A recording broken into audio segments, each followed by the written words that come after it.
finally we've got some good news after the dreaded cost of living crisis that's been going on for the last few years. And just what is a glimmer of hope? Well, according to this article, some bills are going to fall by almost £300 a year. Just what are those bills? Well, apparently they are energy bills. That's right, about time too. I mean, they've been going up faster than I would if I saw Catherine Jenkins on the telly. But either way, it says energy bills are predicted to fall by an average of 15%, equivalent apparently to £293 in annual savings, as apparently a mild winter meant high gas storage levels, which surely is going to be a good thing for us, isn't it?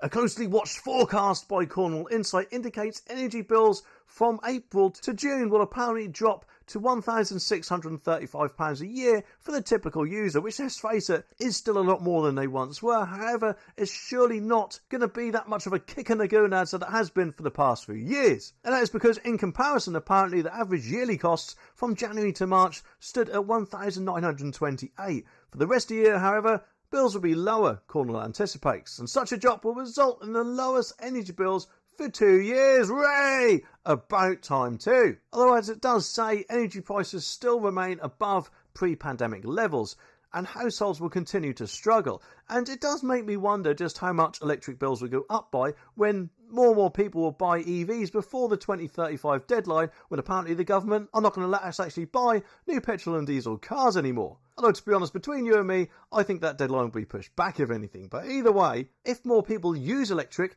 then that's going to create a supply and demand situation, isn't it? Where they'll put the price up like anything, presumably. Although, of course, there is a small chance I could be wrong. But don't worry, because that's not the end of the good news, because apparently from July to September there'll be another fall. It seems that apparently prices will be falling faster than someone like Katie Price's knickers, because they're going to fall to an expected £1,465 a year, saving the average bill payer apparently £170, which conveniently is around the cost of a TV licence fee, isn't it? Which, when that's hopefully axed in 2028, that'll save us another £170. Personally, I don't pay that already because I don't watch or record TV live and just watch on demand services apart from the BBC because, they're a load of crap in my opinion. But anyway, there will be a tiny slight rise though from October to December, but it will still be lower than what it will drop to in April, because according to this it will be £1,524 a year, and of course still lower than the current price cap. They have, of course, also gone on a bit about their green agenda, because it does say, despite the positive outlook,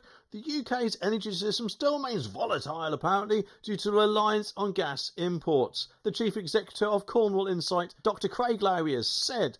And he goes on and says, our energy system is still walking a tightrope, and we cannot, apparently, be sure of another political or economic crisis that wouldn't send the bills straight back up. He also says that if we don't switch to sustainable energy and cut down on volatile imports, bills are likely to stay high. So I guess that means he wants loads of wind farms everywhere, or solar spread across the countryside, or wherever. Either way, though, if that does eventually happen, and things go their own way, which generally tend to do, don't they, they've got no excuse for raising prices all the time, it seems, doesn't it? Now, of course, they'll say, oh, well, it wasn't a very windy day today. The Smug one wasn't walking past and blowing off. Or, it wasn't just sunny. We've got to think of something. But either way, though, the official price cap announcement for April will be published, apparently, on the 23rd of February, and I will let you know what that is as soon as I know.